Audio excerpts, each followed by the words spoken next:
I entered the palace at 30, practically ancient by imperial standards. The first night I was summoned, the emperor got so startled he bolted out the door. So I figured, forget competing for his favor. I just kick back and enjoy life. Early retirement, basically. But the emperor wasn't having it. He cornered me against the wall, eyes red. Sister, do you feel nothing for me? Not even a little? Everyone in the capital knew the story. The prime minister's eldest daughter, a spinster who couldn't get married off. Not because I was ugly, quite the opposite. I was too well-bred and too pretty, so my standards were sky high. The top scholar? Too soft. No backbone. The triumphant young general? Too rough? Too brooding.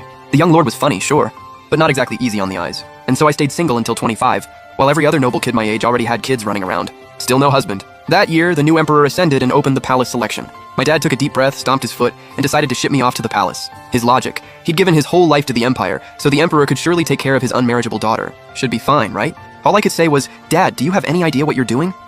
The emperor just turned 20. A few more years and I'd be old enough to be his mom. But my dad didn't care. He greased some palms at the Bureau of Internal Affairs and got me squeezed into the selection. Before I left, my mom snuck me a little bundle and told me to open it once I was inside. The candidates were all around 15 or 16. Some of them I'd actually held as babies. Lord have mercy. My dad's bribery must have worked because I sailed through the selection without much trouble. Standing with the other candidates, I could hear people whispering about me. Something about being old, past her prime. I guess aging had mellowed me out a bit. The wild, arrogant girl I used to be had quieted down some. A few years ago, I would have launched myself at them. Now I just smiled and asked, is there a problem? The ringleader, a pretty feisty little thing, scowled at me. Ma'am, I think you took a wrong turn. Ma'am, she called me ma'am. She obviously knew I'd gotten in through the back door, and she still had the nerve to come at me directly. Either she had serious backing or she didn't. But could her family outrank my dad? I just smiled at her. My father is the prime minister. In this world, your status is only as real as you make it. My dad clawed his way to the top of every official in the empire. It'd be a shame not to use that. It'd be downright disrespectful to all his hard work. Sure enough, the girls went dead silent instantly. Only the ringleader muttered under her breath, "Big deal." I glanced at her and quietly made up my mind. I could coast in this palace, but I was not letting this little girl get one up on me. That would be embarrassing. Embarrassing for my dad, mostly. I didn't walk into this palace just on my dad's coattails, though. There was another very important reason. My childhood best friend, Ji Wantong. She's now the Empress Dowager. We grew up together from diapers. Ji Wantong always had ambition.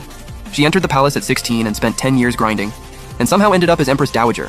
Wild. Since the emperor had just taken the throne and was swamped, the selection fell entirely on her. I walked into the hall with the other candidates. Ji Wantong took one look at me and spat out a full mouthful of tea. Everyone around her panicked. Only I grinned at her smugly, but to her credit, she's the Empress Dowager now. She recovered fast. She lifted her eyes, casually pointed out a few pretty, well-born girls, and assigned them titles. When her finger landed on me, she paused, then carefully asked, "The Shen girl carries herself well. How about the title of noble lady?" I smiled and nodded. My bestie always comes through. After the ceremony, I was assigned to Chunhua Palace. My roommate was a girl named Xu Jing. Sweet girl. Round-faced, like a little dumpling. Blushed when she talked. But most importantly, she said I looked like I was 18. Smart girl. I looked at her with warm, maternal eyes. That night, I finally remembered the bundle my mom had snuck me. I opened it up, and it was a stack of romance novels. Except something was off about the contents. Every single one was cut off halfway. "Mom, why did you only give me the first half?" Day 4 in the palace. The eunuchs came to take Xu Jing away. She was crying, clutching my hand, saying she didn't want to go. She came back with her face completely glowing, rosy and radiant. I asked her what happened. She just giggled. Absolutely clueless girl. I roasted her in my head, but I can't lie. I was a little curious too. I guess that's just age talking. The emperor seemed decent enough, actually. Very thorough. Equal opportunity with everyone. A few days later, the same eunuch came to tell me the emperor had chosen my tablet. He looked at me a bit uncertain and double-checked.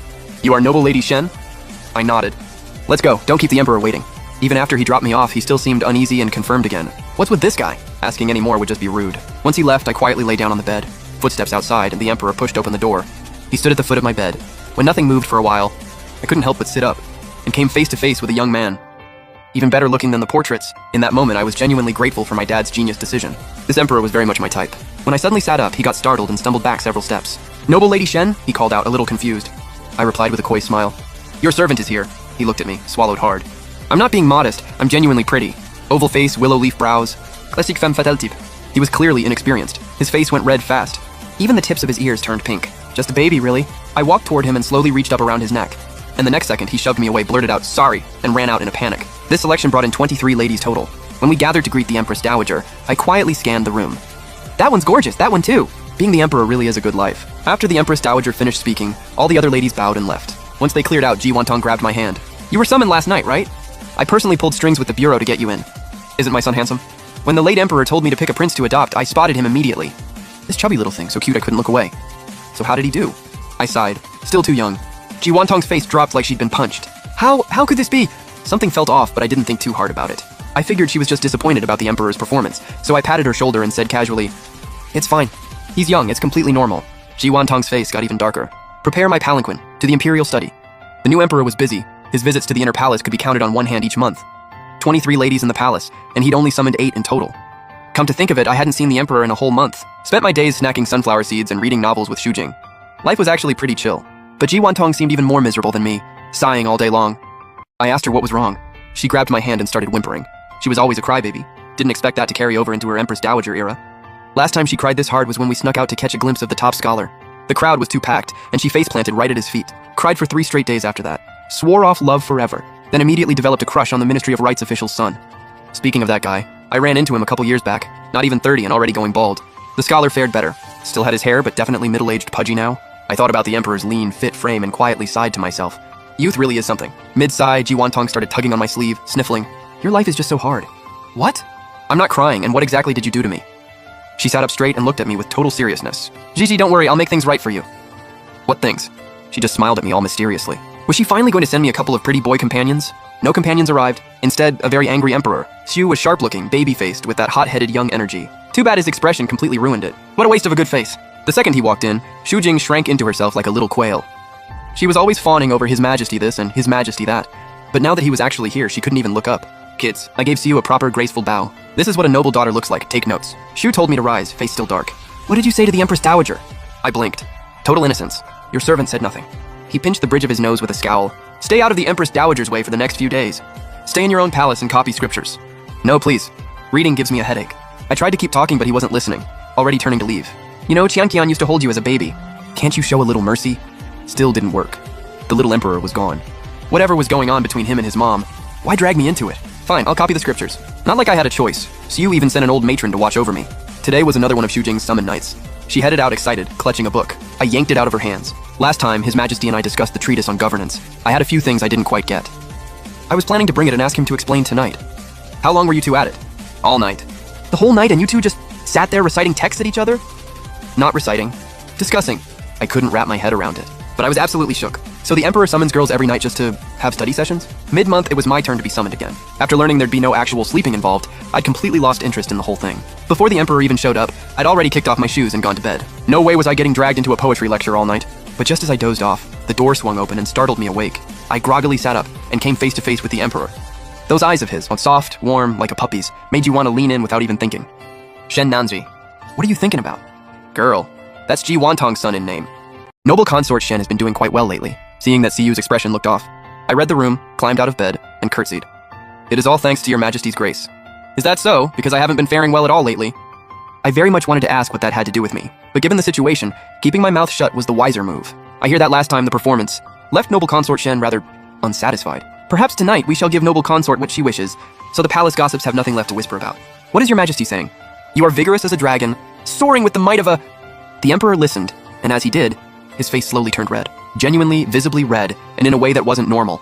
My years of reading scandalous novels told me he'd been drugged. And in this entire palace, the only person bold enough to drug the Emperor was that one woman. Shiwan, you really are my best friend. Siyu pulled me into her arms, eyes heavy with something unreadable, voice trembling as she called my name. The young Emperor and I had actually known each other for quite some time. Back then, he was just a frail prince banished to the cold palace, bullied by the other princes every day. That year, I accompanied my father on a visit to the palace, and happened to pull him out of the water when he fell in.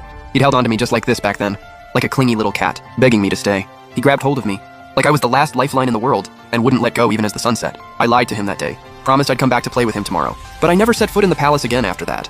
A minister's daughter secretly meeting a prince. That was a serious crime. I was reckless, but I did know where to draw the line, and I imagined he'd long forgotten me anyway. I watched Siyu's face inch closer and closer toward mine. I resigned myself and closed my eyes. Bright and early the next morning, Ji Wantong came bursting in to find me. I had just gotten up. Shu Jing was in the middle of rubbing out the ache in my lower back. Ji Wantong's eyes lit up like lanterns. She called Shu Jing over before he could slip away, then shooed him out the door, and leaned in close to ask how things went. Hauling him around half the night absolutely wrecked my back. Last night I'd been hoping for some domineering emperor sweeps heroine, off her feet moment, but then he stopped again, started hollering for cold water. Nobody came no matter how long he shouted, so I just hoisted him up and flung him straight into the lotus pond. Put a bit too much muscle into the throw. Threw my back out. The lotus pond in early autumn, cool and misty. He stood there in the water, completely soaked. He stared at me with this unreadable look. Didn't say a word. Like an abandoned little dog. Honestly, he was the one who asked for cold water. Now he was pulling that wronged wife face. Who was that performance even for? I crouched on the bank and met his gaze across the water, then dusted off my hands and walked away. Throwing the emperor into a lotus pond. Not a small matter, not a huge one either. But who's my father? The prime minister. I heard the old man had been getting an earful in court every day since. Poor thing. I hadn't even brought up the drugging incident yet. Ji Wantong meanwhile had already let it go and buried her face against me weeping. She's been like this since we were children. When she was 8, I was swinging a broadsword around and accidentally sliced off half of Ji Wantong's hair. She cried for 3 days straight. That was the first time I realized there existed in the capital a girl this capable of crying. Trip and fall, cry. Pet rabbit dies, cry. I eat 1 extra piece of her chestnut cake, cry. Yet here she was, Empress Dowager, still crying at the drop of a hat. I pressed my fingers to my aching temples. What was it this time? He seems to have no interest in women. My eyes went wide. How do you know? I only found out myself a few days ago. When concubines attend him, he spends the whole night, either discussing the 4 books and 5 classics with them, or debating political strategy. If a concubine isn't well read, he bores her to sleep mid-conversation. If she happens to be scholarly, he keeps her up talking the entire night. Several concubines have come to me in tears, swearing they'd rather die than attend him again. So what do we do? Seduce him, she said. I glanced at the maidservant standing by the door. She was practically straining to hear more. One of the concubines, who'd attend him every night if she could, Ji Wantong grabbed my head and turned it back. Listen to me. In this great big palace, you are the only person I trust. This matter of the heir is of immense consequence. It cannot be taken lightly. Her expression had grown heavy with seriousness. So, I have one critical task to entrust to you. Absolutely not. Not a chance. Ji Wantong, what are you thinking? The words were out before I could stop myself. I caught myself. My voice was far too loud. I dropped it to a harsh whisper. You want me to seduce CU? Ji Wantong answered calmly. But you are already his consort. That's not the point. If this gets out, how am I supposed to face anyone? What will all our old friends think of me? They'll say I, Shen Nanji, have no shame whatsoever. He's not even my biological son anyway. That's fine. It's still not happening. Ji Wantong then deployed her ultimate weapon and started wailing again. You are my one and only true friend in this world. If you won't help me, what am I supposed to do? How will I ever face the late emperor when my time comes? If it comes to that, I might as well follow the late emperor right now. Save myself the suffering. That old trick again. I grabbed her arm with a sigh. Where exactly did you pick up all these shameless tactics? Gigi, just say yes. She wore me down completely. Fine, but we agreed. Not a single third person can know about this. Ji Wantong left thoroughly satisfied. I was left alone, silently furious at myself. How did I let her rope me into this again? With Ji Wantong running interference for me, getting into CU's bedchamber turned out to be embarrassingly easy. So when CU walked in, he found me alone on his bed, hair hanging loose around me like I'd stepped out of a painting. I deliberately unpinned everything. CU told me about this later. Said he'd thought a female ghost from somewhere had crawled onto his bed. Gave him quite a fright. It took a good while before he recognized it was me. I raised my face with a coy smile. Your servant is here, Your Majesty. Your servant awaits. CU squinted at me for a moment. Were you struck by someone? Of course not. Then why are your cheeks so yellow? My smile was starting to slip. Is it possible this is the rouge your servant applied? CU studied my face for a moment more, then simply said, Don't wear it next time. It's unflattering. I stretched my mouth into a stiff smile. The hour grows late, Your Majesty. Perhaps you should retire for the night. CU gave me a look that was half smile, half not. We are not tired. Then your servant is not tired either. Your servant will keep you company. Internally. I simply don't believe you can stay awake all night. He stayed awake all night, went off to morning court the next day, bright-eyed and sharp. I was carried back to my quarters with 2 enormous dark circles under my eyes. I shuffled, barely conscious, into my bedchamber, and heard, The Empress Dowager arrives. Ji Wantong again. Well, how did it go? She took one look at the dark circles. I can't do this anymore. Ji Wantong, I'm getting old. Go find some sprightly young girl for this. Keep this up and I'll lose years off my life. My father sent me to the palace to live in comfort, not to suffer like this. I could see Ji Wantong's eyes welling up again. I had an idea. The next time CU barged into my quarters unannounced was on a sunny, peaceful afternoon. I was happily cracking sunflower seeds with Xu Jing when I looked up and found CU, face dark as a storm cloud. He grabbed my arm. I looked desperately to Xu Jing for help. That spineless traitor turned and fled. Noble consort Shen, you really are something. All these days, a turtle broth, soft-shell turtle soup. Your Majesty, a turtle and a soft-shell turtle are the same animal. Don't change the subject. I snapped my mouth shut. Shen Lanzi, what is the meaning of sending all those tonics? Your Majesty has seemed weary of late. Your servant thought some fortifying tonics would do good and hasten the blessing of an imperial heir. CU let out a furious laugh. You dare mock us? Your servant said no such thing. CU stepped in close, tilted my chin up with his hand. I turned my face away stubbornly. Noble consort Shen seems to have lost her earlier boldness. He was still clearly a young man, and yet somehow he made my face burn. I supposed I'd simply been in the palace too long. Men were a scarce sight. Something as small as this could set my heart racing. Truly incurable. What do you think you're doing? CU let out a cold laugh. The next second I felt weightless. I'd been lifted clean off the ground. I panicked, and in my panic started blurting whatever came to mind. Your Majesty, your servant remembers first seeing you as a tiny little thing. Hard to believe how much you've grown. Do you remember? That spring day when the light was beautiful, and you peed on the rabbit. Shen Nanji. I shut up immediately. CU laughed through gritted teeth. You really are something. I quietly exhaled, yet my chest felt oddly tight. After that incident, someone in the palace turned up pregnant. Xie Yin was with child. When Ji Wantong heard, she shook her head with a wry smile. I never imagined you heir would favor that sort of girl. Grand Tutor Z's legitimate daughter, gentle, virtuous, accomplished. She seemed to think of something more, looked at me, and didn't finish. Grand Tutor C's daughter, I glimpsed her once from a distance, soft and delicate like a little white flower, the kind that looked like it might shatter in the wind. A genuinely lovely girl. I hadn't expected CU to come looking for me after that. Shen Nanji, I scrambled to my feet. From that day on, we haven't seen each other again. Siyu still had that youthful face. Only now there was a shadow behind his eyes that hadn't been there before. He came in and held me tightly. Sinanji. Nothing. It's nothing. Siyu paused.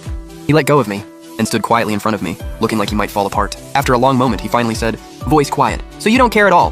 He turned and walked away, leaving me completely bewildered, and with my chest, feeling like someone had given it a quiet, careless squeeze, an ache I couldn't shake. I needed to see a physician, except I never got the chance. Trouble came first. When Zilan Yin showed up, her belly was already showing. She was her usual soft, fragile-looking self. If she hadn't deliberately grabbed my hand and shoved herself toward me, then dramatically flung herself into the water, I might truly have believed. She was a pure, spotless thing. Sadly, Zilan Yin lost the child. The old nanny she'd brought slapped me several times. I hit back. But that old woman was terrifyingly strong. I should have listened to my father. Shouldn't have slacked off during horse stance drills as a child. I had never been treated this badly in my entire life. It was precisely then that Ji Wantong came barging in. When she saw the red marks on my face, her eyes were practically spitting fire. I had never seen Ji Wantong like that before. With me, she'd always been gentle and a little childish. I watched as Ji Wantong stormed straight into Zilan Yin's chambers. Zilan Yin was sitting there dabbing her eyes with her sleeve, and Ji Wantong slapped her directly across the face, ordering a nanny to beat a palace consort. Who gave you the audacity? Everyone was stunned. Noble consort C, do you have any respect for me, the Empress Dowager? This servant did not.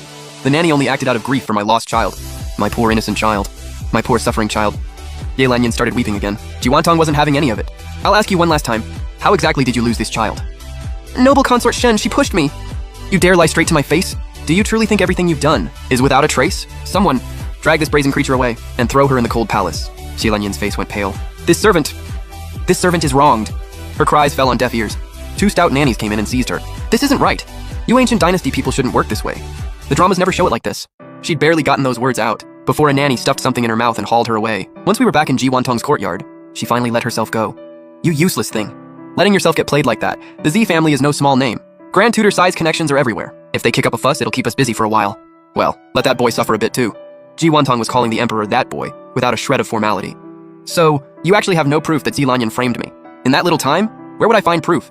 I was bluffing. Maybe she'll lose her nerve and confess on her own. But what if I really did push her out of jealousy? What if it really was me? Then so what? Even if you'd beaten Xi Lanyin to a pulp today, it would still be her fault. We grew up together. What kind of person you are? I know better than anyone. The day I entered the palace, I made a vow that if I ever had power, I would protect you always. In my eyes, no one is worth a single hair on your head. Besides, I believe you. This woman's words were always so unbearably sentimental, enough to make my own eyes sting. Siyu returned to court that evening and heard about it. He came furiously to my quarters, but the very first thing he did was ask about my face. Did you put medicine on it? Siyu, you're not angry with me? Angry about what? That you weren't careful enough? As for Xi Lanyin, she can stay locked up. That's the end of it. And that was that. It didn't blow up the way I'd expected. It turned out, the child in Xi Lanyin's belly was never Siyu's. She'd taken advantage of him while he was drunk. Siyu, unwilling to shame the imperial family, and wanting to preserve the Z family's centuries of honor, had quietly claimed the child as his own, intending to deal with it later. Release her from the palace, perhaps, or send her back to the Z family. What he hadn't anticipated was how far Xi Lanyin would go. Afraid the child's birth would expose everything, she'd devised the scheme. What she hadn't counted on, Siyu had known her game all along. He'd simply held his tongue out of respect for Grand Tutor Zai's reputation. And to think, a man as upright and distinguished as Grand Tutor Zai had raised a daughter with a viper's heart, one willing to use her own unborn child as a pawn. Word was that Xi Lanyin had been caught in the act with her lover by the Empress Dowager's people. I heard the maids whispering about it and felt a wave of muted sorrow. Xi Lanyin was eventually sent back to the Xi family. By all accounts, she'd gone to pieces, muttering endlessly about going back home, breaking through, waking up. I hadn't expected my first taste of palace intrigue to end quite so abruptly. My father had decided to retire and return to his hometown. He came to the palace especially to see me. Gigi, father won't be able to protect you after this. From now on, when trouble comes, carry it yourself. Whatever you do, don't go invoking father's name. Father, take me with you. You've been squirreling away money for years. You can certainly afford to keep me. My father refused, said he was going off to live for himself. Taking me along would only be a burden, so I decided I would also go off and live for myself. My mind drifted back to that mid-autumn banquet, when Siyu had pinned flowers all through my hair. If you'd never entered the palace, you'd probably have become a formidable woman. Those words had unsettled me for a moment. If I'd never come to the palace, what would I be doing now? Probably sneaking into the kitchen with my eldest brother's daughter Panner to steal sweets. Maybe waiting for the family cat to fall asleep, so I could sneak over and pinch his tail. If the mood struck me, I'd walk to the end of Juke Lane and have a bowl of sweet osmanthus soup. My father always said, all he wanted for me was peace and happiness. And that's truly how the first half of my life had been. The second half, I'd have to figure that out. I hadn't figured it out yet, when Siyu came again. He'd been visiting my quarters often these days. Today, he brought over some odd little curiosity he found, carrying it over eagerly to show me. Fresh fruit just arrived from Jiangnan tomorrow. He wanted to send some to you first. You're the emperor. Don't you have anything better to do? You're the most important thing to me. You always will be. When had this man started speaking in such unbearable earnest? Gigi, that day you promised you'd come back the next day. You broke your word. So he'd remembered all along. Now I want to spend my whole life with you. Just the two of us together. Can you stop leaving me behind? His eyes were bright, and made it impossible to think of saying no. All right, and inside I thought, it seems I'll be entangled with Ji Wantong for the rest of my days. But, looking at Siyu's face, clear and bright as a mountain moon, I found I didn't mind. The day they confirmed I was with child, Siyu dismissed his entire harem. Shujing came to say goodbye. I held her hands and cried. I didn't know why. Pregnancy had made me far more sentimental than usual. We'd spent so long reading stories together, lived through all those partings on the page.